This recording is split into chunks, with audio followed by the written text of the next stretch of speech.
शौर्य रणरागिणी न्यूजसाठी योगेश गांगुर्डे, संपादक। छावा क्रांतीवीर सेना राज्य कार्यकारिणी बैठक व नवनियुक्त पदग्रहण सोहळा कालिका माता मंदिर सभागृह मुंबई नाका या ठिकाणी संपन्न। शेतकरी प्रश्नांवर बुधवारी मुंबईत कृषी मंत्री दत्ता मामा भरणे यांच्या घरावर घेराव मोर्चा। सविस्तर वृत्तांत। छावा क्रांतीवीर सेनेचे महाराष्ट्र राज्य आढावा बैठक संस्थापक अध्यक्ष करण गायकर यांच्या अध्यक्षतेखाली कालिका माता मंदिर हॉल मुंबई नाका नाशिक येथे मोठ्या उत्साहात पार पडली। या बैठकीत पुढील 3 महिन्यातील संघटनेचे विविध कार्यक्रम, निवेदन आणि आंदोलनाचे आराखडे यावर सविस्तर चर्चा होऊन पुढील दिशा निश्चित करण्यात आली।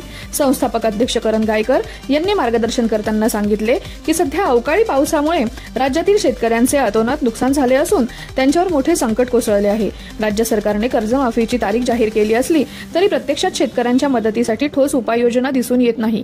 राज्याचे कृषी मंत्री दत्ता मामा भरणे यांनी आजवर ना जिल्हानिहाय दौरे केले ना शेतकऱ्यांच्या समस्यांकडे गांभीर्याने लक्ष दिले। स्वतःला शेतकरी पुत्र म्हणून घेणारे मंत्री शेतकऱ्यांना आसमानी संकटात वाऱ्यावर सोडून देत आहेत। हे अत्यंत दुर्दैवी आणि निंदनीय आहे, असा तीव्र शब्दात निषेध त्यांनी व्यक्त केला।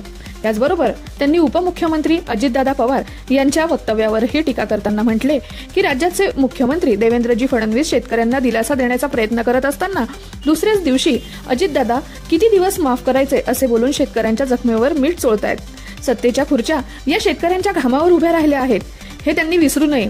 आपण निवडणूक लढताना शेतकरी कर्जमाफीचे आश्वासन दिले होते, त्या आश्वासनाला सरळ सरळ नकार देणारे अजितदादा पवार हे शेतकरी विरोधी आहेत। शेतकऱ्यांच्या विरोधात जाऊन राज्याच्या राजकारणात कोणीही सत्तेत राहू शकत नाही, हे माहीत असताना सुद्धा एवढी मस्ती कशासाठी अजित पवार करतायत? अजित पवारांच्या या वक्तव्याचा जाहीर निषेध करत शेतकऱ्यांच्या विविध मागण्यांच्या न्याय हक्कासाठी बुधवारी मुंबई येथे कृषी मंत्री दत्ता मामा भरणे यांच्या घरावर छावा क्रांतीवीर सेनेतर्फे शेतकऱ्यांच्या न्यायासाठी घेराव मोर्चा काढण्याचा निर्णय या बैठकीत घेण्यात आला। या आंदोलनासाठी राज्यभरातून सर्व पदाधिकाऱ्यांनी उपस्थित राहण्याचे आवाहन सुद्धा यावेळी संस्थापक अध्यक्ष करण गायकर यांनी दिले। तसेच राज्यात संघटना अधिक मजबूत करण्याचा निर्धार बैठकीत व्यक्त करण्यात आला। सर्व नवनियुक्त पदाधिकाऱ्यांना जिल्हानिहाय आणि तालुकानिहाय दौरे करून संघटना विस्ताराती द्यावी, नवीन शाखा स्थापन करून छावा क्रांतीवीर सेना राज्यातील सर्वात बलशाली संघटना बनवावी, अशा सूचना संस्थापक अध्यक्षांनी दिल्या। बैठकीदरम्यान नवनियुक्त राज्य कार्यकारिणी, विभागीय कार्यकारिणी तसेच नाशिक जिल्ह्यातील जिल्हा प्रमुख, महानगर प्रमुख व तालुका प्रमुख यांच्या महत्त्वाच्या नियुक्त्या जाहीर करण्यात आल्या। राज्यभरातून आलेल्या सर्व मान्यवर पदाधिकाऱ्यांच्या उपस्थितीत ही बैठक अत्यंत यशस्वीपणे पार पडली।